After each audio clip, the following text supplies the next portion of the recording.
Hello, everybody. My name is Jack, Jack Puluka. So just a little background about me. Also, happy almost St. Patrick's Day. I know we're right on the cusp of St. Patrick's Day, but for today's sake, today is St. Patrick's Day. So I am from New Jersey. I studied Irish dance in a beautiful little storage garage in Hillsborough, New Jersey. And I have been doing Irish dance ever since. I went to college at Montclair, New Jersey, and studied dance there as well. And I continue to do Irish dance, teach Irish dance, and perform in an Irish dance company. So Irish dance is a huge part of my life, and I'm so excited to share it with all of y'all. So we're going to learn a little bit of history of Irish dance.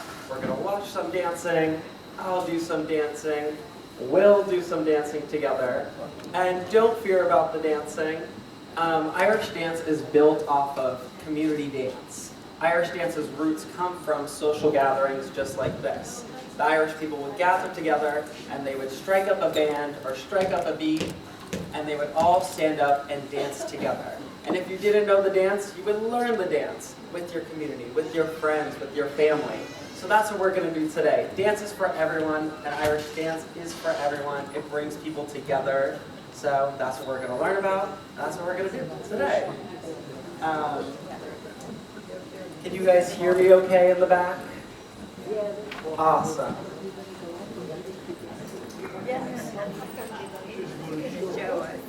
All right, I know these words look really small, but I'll read them for you. So this is just a little history and background on Irish dance. I think learning the history is very important. The exact roots of Irish dance are unknown, but we know it came from community events and community gatherings because that tradition was withheld and carried on through the generations. We do know that the Celts, which were pagans, they did a lot of dances in circular formations, which the Irish still do today in their Cayley dances. They would dance clockwise for joyous celebrations and counterclockwise for less fortunate gatherings. So we do know that Irish dance does have roots in pagan tradition. The year 1598 saw dance reels beginning to be published in a work titled News from Scotland. I think that title is really funny and clever. News from Scotland. And so these Irish reels were the first to be written down and recorded for Irish dance history. And the reel became synonymous with Irish dance. It's the most commonly used tune. It's the tune we're going to dance to today. And it has not changed for centuries. It is still the exact same as those original sheet music.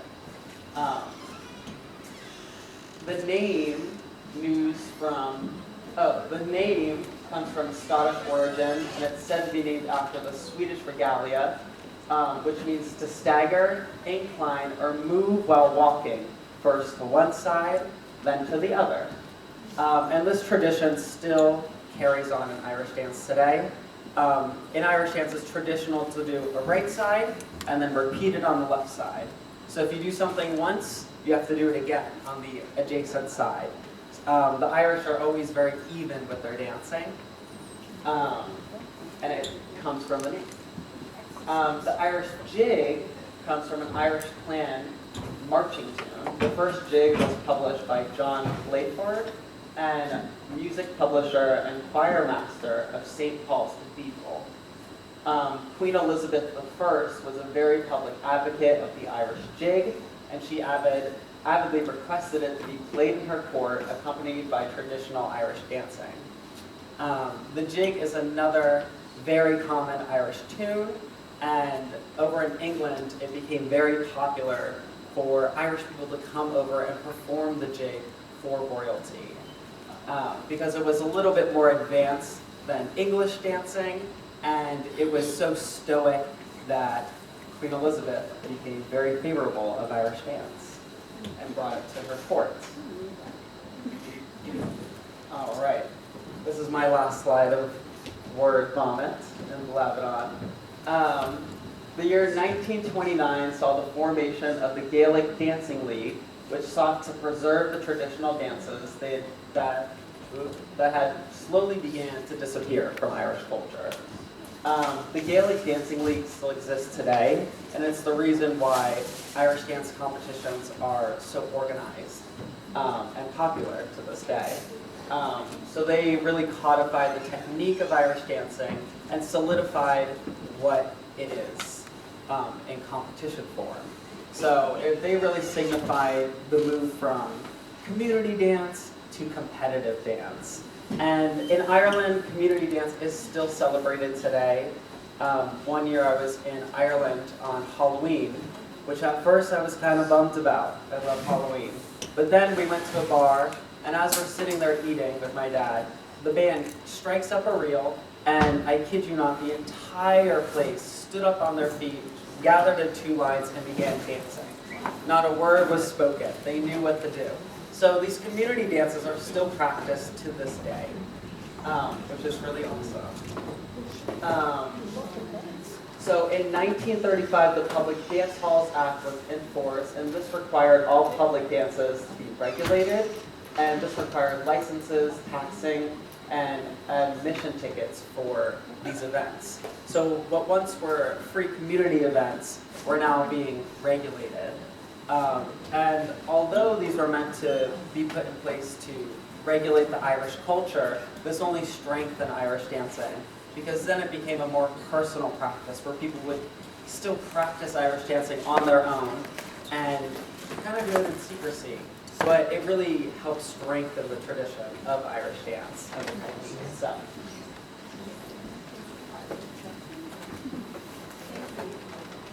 Now they might look a little small, but these are just some photos of Irish dance throughout the years. Up in the top left corner, that's an image depicting pagan dances. Like we said, they would dance in a circle on campfires. There's still a traditional Irish ceilidh called the campfire dance that is done in a circle and it approaches and retires from the campfire. In the middle, we have some examples of Irish dance attire and the shoes. The shoes are still traditionally worn today. I have some beautiful examples right here. The hard shoes are a mix of leather. They have a wooden heel and fiberglass tips. So this is where you get all those pretty fun tap noises and tap sounds. When the Irish immigrated to America, they brought with them these shoes. And this is when we see the birth of tap dance start to evolve through the mix of cultures in New York City. So the Irish dance shoe has not changed for centuries, much like the art of Irish dance. Another shoe in Irish dance, which you can see in some of these photos, are the soft shoe. Similar to the hard shoe, they're made out of leather, wood, and fiberglass. And they're more of like a ballet slipper or a jazz shoe with that same heel, which gives you some loud stomping noises or clicks with the heels. The Irish loved rhythm. If they didn't have a band or musicians to accompany them, they would put on their shoes and make their own rhythms to accompany the dancing. So they were very resourceful. Now, I'm going to show you guys a little ditty, a little dance. This is a set dance called Planksy Davis. So as you'll see, I'll do a right foot and repeat it on the left foot. The set dances are interesting. They get a little tag on the end where you don't have to repeat it. And so these dances are done at Irish dance competitions, and they're unique to each person that does them. So you can choose the speed, the time signature, and the song that you're performing to. So, let's see. Would it be better for me to dance up here or down here? Up here. Probably up here. Yeah, that's what I was thinking. Well, give me one moment.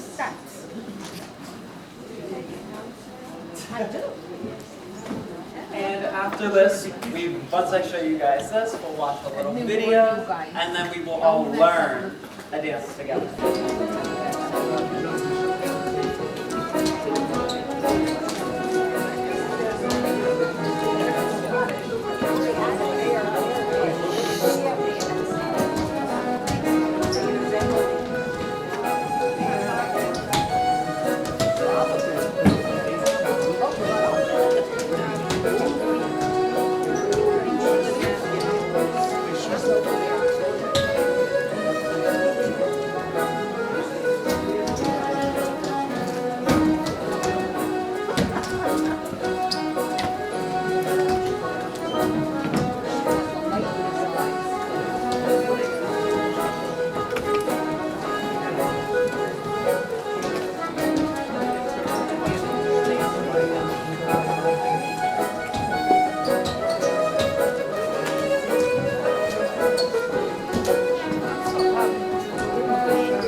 Of Ennis, which is based off of a real historical event.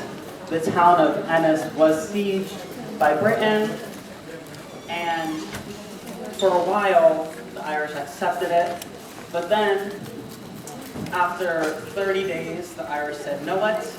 Let's try and weed out these Brits from our county," and they started to cut off their supply.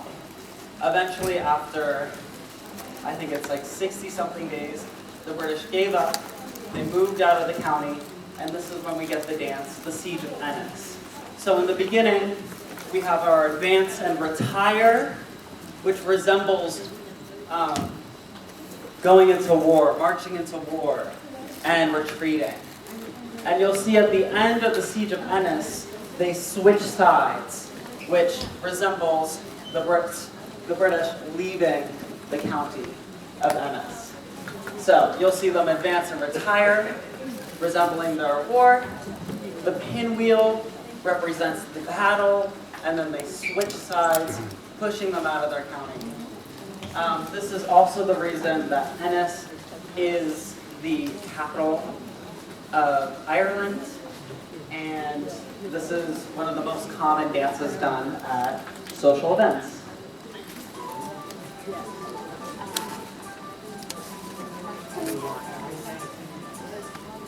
So you'll see the two lines, they advance, they retire, and we repeat it, because everything in Irish dance, they like to repeat.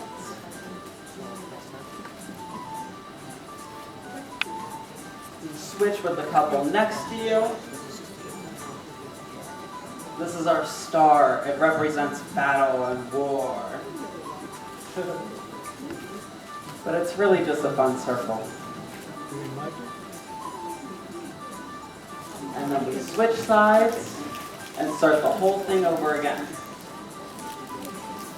We have our advance, retire, again, retire. Here we just switch with the couple next to us, almost like saying, "Hi neighbor, you ready to go into war?" And then you fight, battle star. Or bring around the rosy, as some may say. And then we finally pass through once more.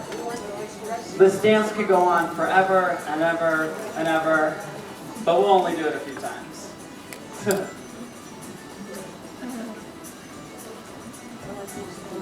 Start learning. So the dance is named after the town of Ennis in County Clare. Its origins can be traced back to the 19th century, when the dance was first used for social gatherings and communal celebrations. It is known as a progressive dance due to the dancers changing and forming a different line of dancers after each repetition of the sequence.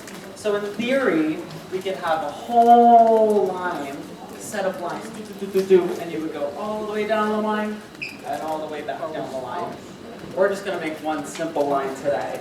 But this is one of those dances that can go on until people are too tired to dance anymore. The dance can also be done to any Irish tune. It can be done to a reel, a jig, it does not matter. It still works. And it represents the battle of which Ennis was sieged. When Clare became a county under the rule of Elizabeth I in 1586, Ennis was chosen as its administrative center and capital because of its central location and history. All right. Family, the O'Briens, hailed from the region, and of course, it was he who defeated the Vikings. Biddy Early, one of the famous witches in Irish history, she cursed all who crossed her path, came from the town of Ennis, and her name is still spoken in fear there. During the War of Independence and the Civil War, Ennis has always been a center of Irish values and nationalism, leading British takeover and restoring the Irish culture to its community. All right. These are just some more Irish photos from history. Momentarily, we are going to do a little warm-up and learn the Siege of Ennis. Take a few more bites of your meal, of your sandwich, and then we'll stretch out our legs and do a little dancing. Our dancing won't be the crazy footwork I just showed you there. We're going to be doing simple skip 2-3s and side steps. Irish dancing is very similar to line dancing. It very much is line dancing. So we'll just be doing some fancy stepping.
Now, we're going to learn the steps, and then we'll learn our sequences. So, Irish dance, we're going to learn 3 moves, okay? So first we have our skip 2-3. This is basically, we call it a rocking chair. You rock forward and back, forward and back. So, our skip 2-3, you can start with your right foot, your left foot, it does not matter. You're going to step 1, 2, 3. Now you're going to pick up that back leg, kick it forward, and do the same thing. 1, 2, 3. And we're going to continue on back leg lifts up, kick it forward. 1, 2, 3. And one more for the left. Bring out to the back. Forward. 1, 2, 3. Nice. Take a few steps back. Right here. 2, 3. Lift that back leg. Bring it forward. 1, 2, 3. Back leg comes up and forward. 1, 2, 3. Back leg comes up and forward. 1, 2, 3. Nice. So let's bring that up tempo a little bit. A little faster.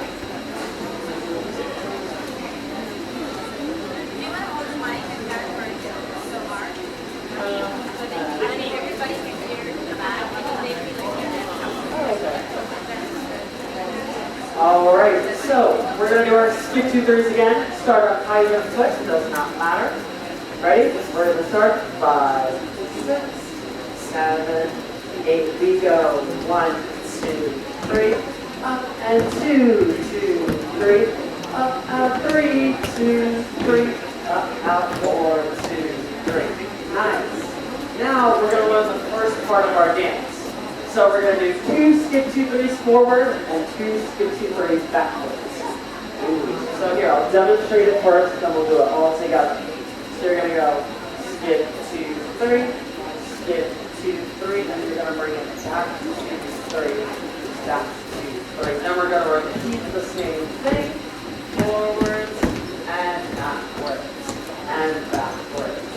Nice. So let's try that all together. We're going to do 2 skips forward, 2 skips back, and repeat 2 forward, 2 back. So ready? 5, 6, 7, 8. We go skip 2-3, skip 2-3. We go back 2-3, back 2-3. Forward, skip 2-3, skip 2-3. We go back 2-3, back 2-3. Excellent. Pull out of your back, your shoulder. That's our first move. We had advance and we retire, just like the Irish going to war. We retire from the war. Alright? So now our next move that we're going to learn is our side sevens. Normally when we do these, it's very upright, and you do 7 very petite steps. We're going to do 4 casual steps to the side. Take your grapevine. Grapevine. For advance and retire.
Mentor. So if you guys want to group some more, let them know here, and maybe I'll be back. Maybe we'll do some other types of dancing. Maybe we'll do some disco. Maybe I'll be playing some Donna Summer. Who knows? But in the meantime, happy St. Patrick's Day, and now you guys have a new dance to do all the time. And I love all the greens. You guys look fabulous. Thank you. Enjoy the rest of your day.